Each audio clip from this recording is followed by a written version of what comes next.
So what stood out to you in Joe Biden's address? Did he really need to make another speech? And what do you think he hoped to accomplish by it?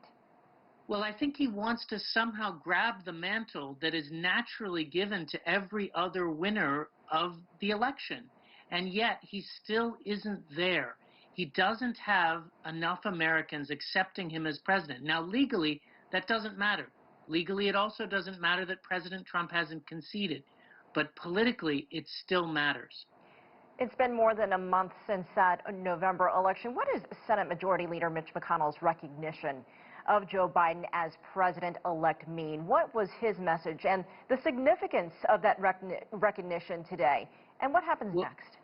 Well, that is a big thing because Mitch McConnell is respected in Washington. He's not popular with the base of the Republican Party the way President Trump is.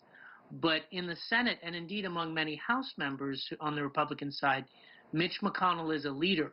And for him to finally come out and call Joe Biden president-elect is an important milestone on the way to inauguration. Did he really have a choice after the Electoral College vote? And then what about the timing of this? Does this maybe help those two Republicans in that Georgia Senate race? I think it does help, and I think you're right. That's part of Mitch McConnell's motivation. His number one motivation now is not winning an impossible election for Donald Trump. It's keeping his status as majority leader. He will lose an incredible amount of power if the Democrats do something I don't expect them to do, but they have a chance, which is to win both seats in Georgia.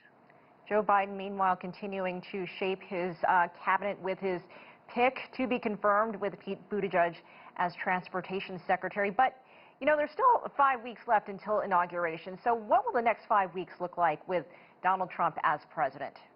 Well, I think a lot of people are looking at January 6th. I have a piece coming out tomorrow in the paper The Hill about how there's still one more maneuver Republicans can try that'll at least delay Biden's final status as president.